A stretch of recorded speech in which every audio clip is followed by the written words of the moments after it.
Lada hero.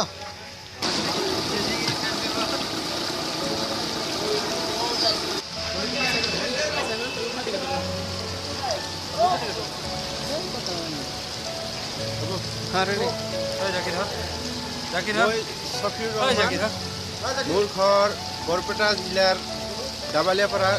গাঁৱত মই অসমৰ এজন বাসিন্দা মই এইটো মাছৰ ব্যৱসায় 2006 পৰা আৰম্ভ কৰিছোঁ ফাৰ্ষ্ট মোৰ লাইফৰ প্ৰথম অৱস্থাত মই লোকেল মাগুৰ যিটো আছে সেই মাগুৰ মাছটো উৰিষ্যাৰ পৰা ট্ৰেইনিং লৈ আহি ইয়াতে মই আৰম্ভ কৰিছোঁ তাৰ পিছৰ পৰা 2007 পৰা হায়দৰাবাদত মই 2007 এইটো ট্ৰেইনিং লৈছোঁ যিটো ৰৌ মিল্কা common carp silver grass carp এইবিলাক কেনেকৈ কৰিব লাগে তাৰে সকলো পদ্ধতি আমি হায়দৰাবাদৰ পৰা ট্ৰেইনিং লৈছোঁ তাৰ পিছৰ পৰা মই এইটো ব্যৱসায়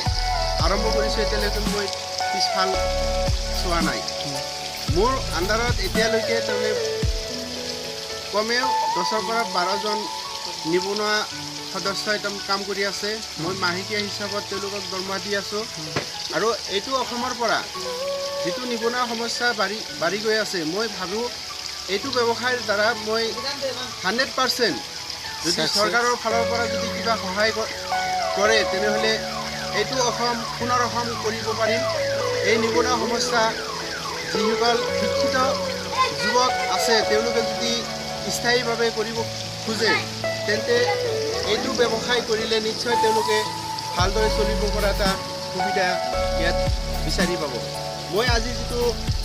মাছ ইনজেকশ্যন কৰিলোঁ ৰৌ মিল্কা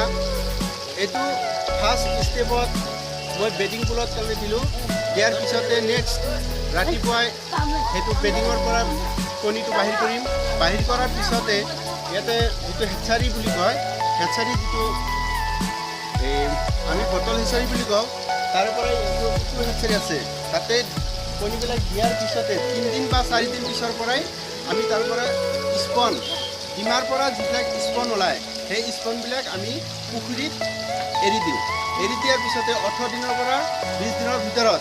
আমি বজাৰত এইটো মোকলাই দিব পাৰোঁ বেচাৰ উপযোগী হৈ যায় আৰু যিটো ইয়াতে কমন কাৰ্প এইটো নেচাৰেলি কৰিব পাৰি কিন্তু আজি মই ইনজেকশ্যন কৰি দিছোঁ এইটো কালি কণীখিনি ওলাই যাব কমচে কম 5 দিন বা 6 দিন পিছতে আমি পুখুৰীত দিব পাৰিম যিটো আজিকালি তাৰমানে কাৱৈ মাছ শিঙি মাছ মাগুৰ মাছ এইবিলাক লাহে লাহে নাইকিয়া হৈ আছে এইবিলাকৰ পদ্ধতি আমি লাহে লাহে কৰি আছোঁ এইবাৰো আমি মাগুৰ মাছ আৰু যিটো কাৱৈ মাছ শিঙি মাছ এইবিলাক ইনজেকশ্যন কৰিছোঁ আপোনালোকে প্ৰেক্টিকেলত চালেও চাব পাৰিব গোটেইখিনি তাতে প্ৰচেছটো দিয়া আছে চাই আপোনালোকে এইটো কাৰেক্ট কৰিব